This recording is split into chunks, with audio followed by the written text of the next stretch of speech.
नमस्कार दोस्तों, आपका एक बार फिर से हमारे मन की चाहत में आपका स्वागत है।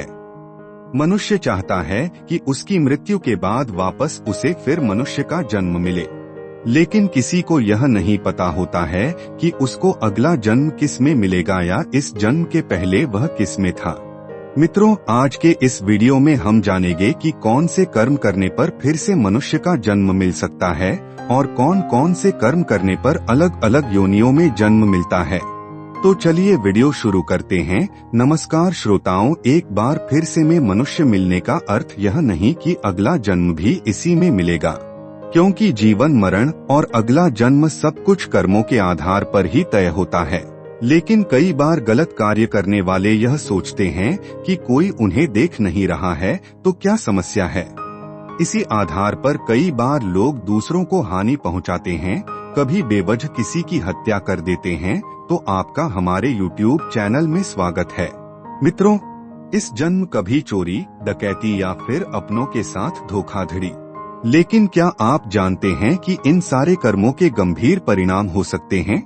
इनके आधार पर सियार, गिद्ध, सांप, गधा और कोच में जन्म मिल सकता है। तो कर्म थ्योरी के आधार पर कौन से कर्म से कौन सी मिलती है, आइए जानते हैं।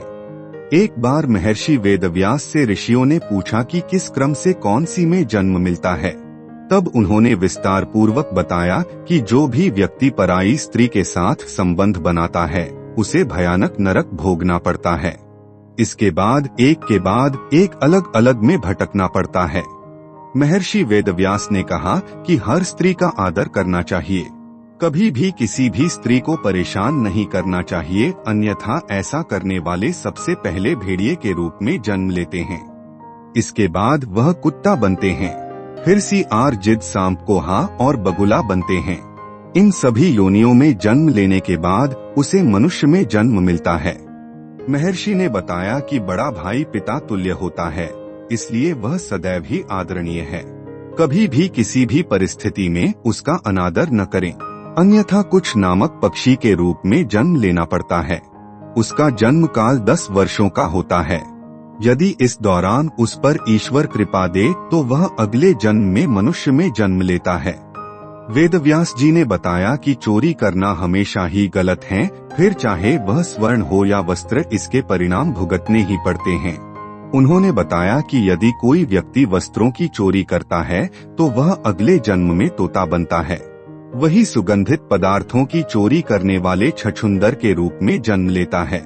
इसलिए कैसी भी परिस्थिति हो, लेकिन चोरी करने से सदैव ही बचना चाहिए। महर्षि ने बताया कि यदि कोई व्यक्ति किसी का कत्ल करता है तो यह जघन्य अपराध की श्रेणी में आता है। ऐसा कर्म करने वाला अगले जन्म में गधा बनता है। लेकिन यदि वह जिस शस्त्र से हत्या करता है उसी से उसकी भी हत्या हो जाए तो उसे मृत मिलती है। इसके बाद वह मछली, कुत्ता और बाघ बनता है। लेकिन इन योनियों में भ्रमण करने के बाद वह मनुष्य में जन्म लेता है। वेदव्यास जी ने बताया कि जो व्यक्ति सदैव दूसरों की मदद करता है, पशु, पक्षी और अन्य जीवों पर दया करता है, जरूरतमंदों की मदद करता है और निस्वार्थ भावना से संचित धन का प्रयोग धार्मिक कार्यों में करता है, तो ऐसे व्यक्ति अगले जन्म में मनुष्य में ही जन्म लेते हैं। साथ ही समाज में अच्छे कार्य करके दूसरों को लाभान्वित करते हैं।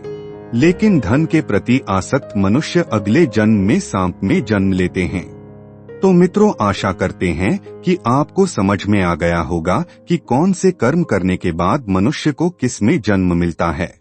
तो मित्रों, वीडियो पसंद आई हो तो लाइक करके हमारे चैनल को सब्सक्राइब कर दीजिए।